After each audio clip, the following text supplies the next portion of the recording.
Well, good afternoon on the 23rd of September 22.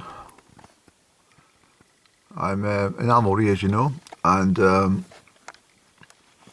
not going to talk very long today. I've got a couple of things to do, but one thing I was thinking about is coming up to the end of September, and something I meant to do was mention about the Island of Vatersay, and the most southerly island, well, exception to Mandalay. It is one of the remoter islands on the extreme west coast of Scotland, in the Hebrides. I visited, I think it was 2019 I was up there. I've been twice, but I never managed to catch it in the sunshine, but I put a few pictures up. And the reason for talking about it is it's the scene of Britain's worst maritime disaster in all history. I won't go into an awful lot of detail, but just briefly, there was a ship carrying emigrants going to Canada. They were heading from Liverpool to Quebec, and their course took them up the west coast of Scotland, and of course past Vatersay. It was the 28th of September 1853 when they ran into an almighty storm. Much of the blame has been put upon the captain himself. It was of titanic proportions, but the situation is not so much what happened in the water, but what actually happened on the land. There was 450 men, women, and children, mostly fleeing poverty and famine from. They came from Scotland, England, and Ireland, and as everyone knows, it was the height of the potato famine. And again, I've mentioned many times that the people lived in dire poverty in these lands just 150 years ago, even less, actually, even now, to be honest, but not quite so bad as what it used to be. But of the 450 people aboard, only 100 survived.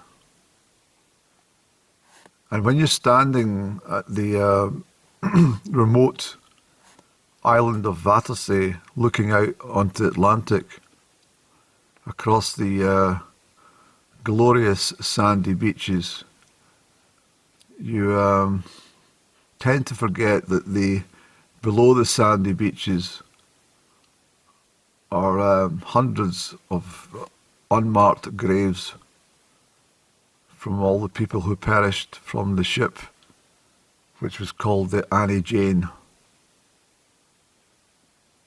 It is an absolute horror story, because the situation that has been documented in regards to this maritime disaster, it's very difficult to get accurate information on exactly what role was played by the people of Vatersay at that time.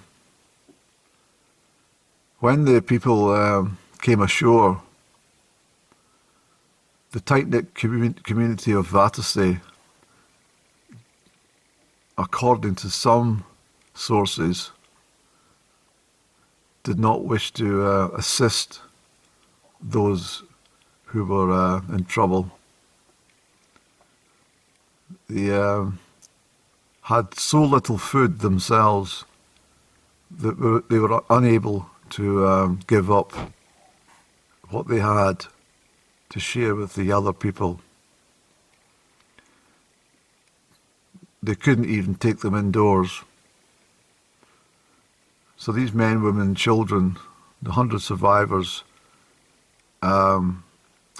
were simply forced to live out in the open until assistance eventually came many weeks later.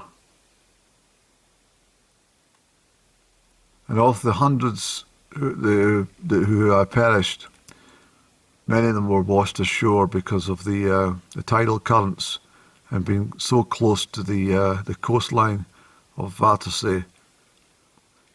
These people had to witness their family and friends and fellow emigrants being coming ashore. And for the children who witnessed that, it must have been absolutely horrific. A body in water which resurfaces is not a pretty sight. And there was nowhere they could be buried except in the sand, the dunes, and on the beach. There's one lowly marker to the whole event,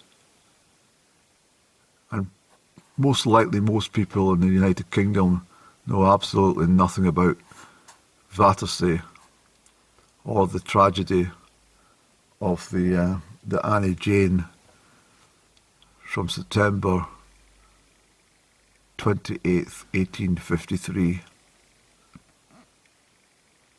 I'll leave a couple of pictures here for you.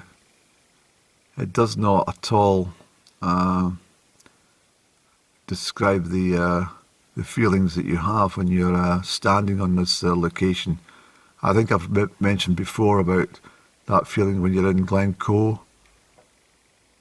Well, equally, when you're standing in amongst the dunes, looking out to sea, it's like it's like you can hear the faint cries of those who perished amongst the tidal surge and crashing waves.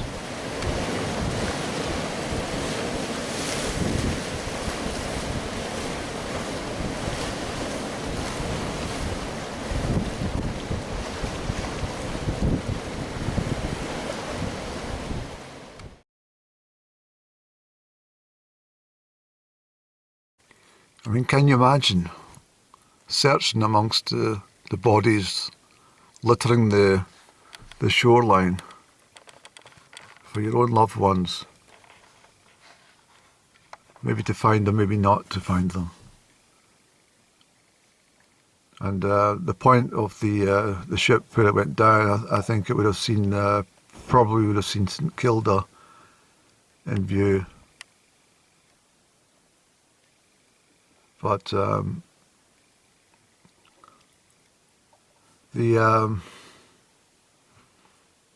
channel that would have sailed through between St Kilda and Vatersay is wretched waters, and I think it took about 6 hours for the survivors who clambered to broken timbers and masts and stuff to float ashore. So many would have perished in the freezing waters, in the howling gale and the rain. And to come ashore, to reach safety of land, and to find there was no help and no good Samaritans assisting in you.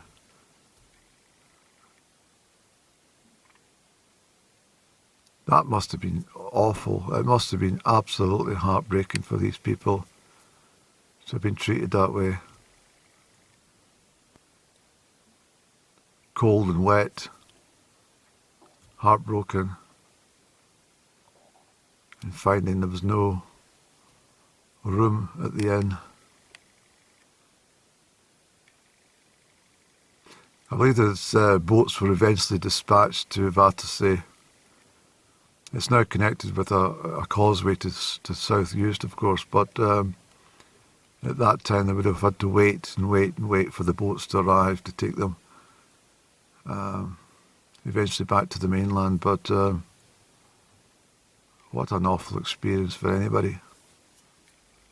And as I say, it's a it's a story that's I don't have enough YouTube space available to cover it in its entirety, but just to let people know that that occurred, and it is one of the worst maritime disaster ever to take place in UK waters.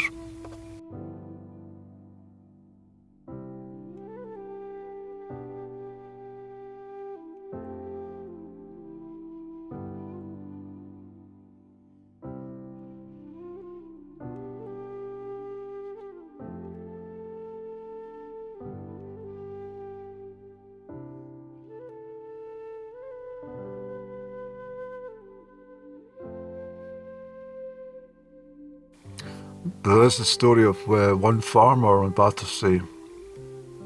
I won't give his name, but at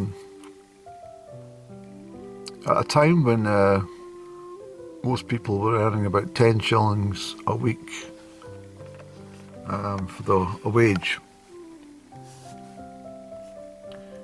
he billed the authorities for his time spent burying some of the corpses which had appeared on the shoreline. He charged him over £200 for his time and his work. He also charged him for drying some of the ropes which had made themselves present on his land. The people who had been unable to find any shelter on Vatersay had tried to nibble at some of the potatoes and stuff, and were threatened not to touch the food stock. It's just unimaginable how some people treat other people, especially at a time like that. I can't verify some of these accounts, but apparently they are pretty well documented, and they were passed down, and well, obviously the accounts speak for themselves. So there's a public record of these accounts from that farmer who charged, I think it was £225 for his time and labour to help bury the corpses on the sandy shoreline at Vatersay.